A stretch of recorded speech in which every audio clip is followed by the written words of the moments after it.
And just moments ago, the House Intelligence Committee wrapping up a closed-door hearing on ISIS. Representative Michele Bachmann just came from that hearing. She joins us. Of course, there's a lot you can't tell us, right? Fair enough. That's Fair enough. right. All right. Can you tell us sort of the sentiment? Is the sentiment one where there is increased concern about national security as a result of ISIS? And does it seem to be that more people are on board to do something more than what we're doing or less?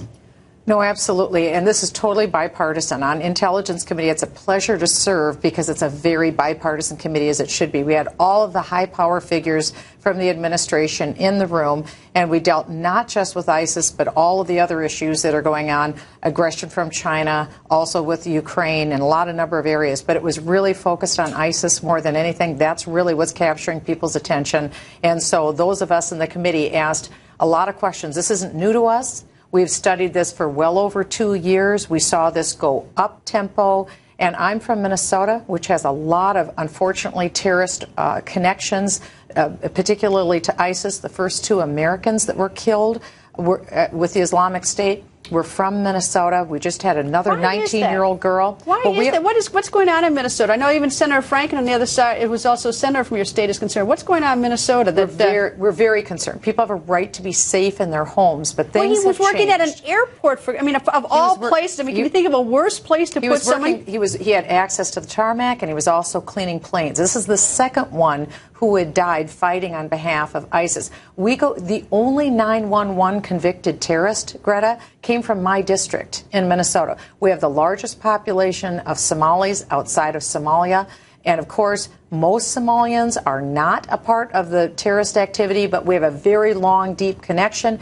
At least 50 have gone to fight for al-Shabaab. We now have at least 20 that have gone to fight with ISIS. And it's very concerning. So because of that, earlier this summer, and this was classified at the time, I asked the FBI for a meeting, and I asked them if there were Minnesotans who were fighting with the Islamic State. That was classified information at the beginning of this summer. Now it's known. And it was known back in the beginning of the summer. Oh, it's been known. Yes, at the beginning of the summer. But we've known How long about has that been known? Because President Obama, was quite flippant. We keep hitting him over the head with this JV thing, but there are huge consequences. We saw Fallujah fall, and he still thought it was JV at the same time.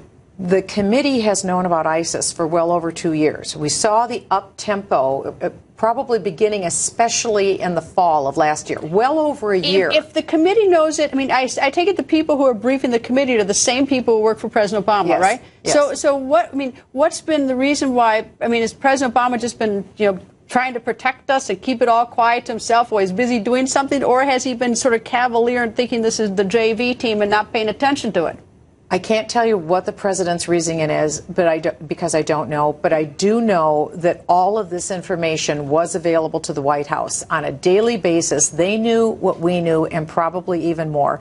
And as I saw this go up tempo, when I asked the FBI for the briefing, they told me, yes, there are Minnesotans that are in Syria fighting for the Islamic State. I asked them this question, Greta. It was, if these individuals want to come back to the United States, they have U.S. passports, would they be allowed to do so? I was blown away when the FBI told me they could come back into the United States. Which is why you have introduced a bill which is, as in some way, a companion to Senator Cruz, which is what? Yes. And my legislation would say that if you've joined with the Islamic State, you will have your passport removed and you'll begin the process of losing your United States citizenship. You will not be allowed to re-enter the United States. When I asked the FBI, I said, what would happen to someone who is fighting with ISIS? They said they would be allowed to re-enter the United States, as some already have, and they would be on a terror watch list, and they would have to go through screening. I have to go through extra screening when I'm at the airport. Well, we know why you do, but anyway, I'm just kidding. That's not a big thing. So we have to do this. This is common sense. We can't allow these Islamic State fighters to come back into our country. I want to get some sort of sense of how much interest, I mean, I realize you just introduced it today. Do you have any Democrats or other Republicans who have signed on with you yet? Oh, I've already had some text me and say, sign me on to your legislation. I have talked to Democrats, and hopefully we're going to get them on. I also am talking to our leadership, John Boehner, Kevin McCarthy, and Stephen Scalise, and asking them to please fast-track this legislation and get it through before we go off to the elections. This is important. Here's the other thing, our southern border. Nothing has changed on our southern border in light of the ISIS threat. That is not good news, and that's why we cannot allow anyone to come back into the United States who's decided to fight with the Islamic State. Congresswoman, nice to see you. Good to see you.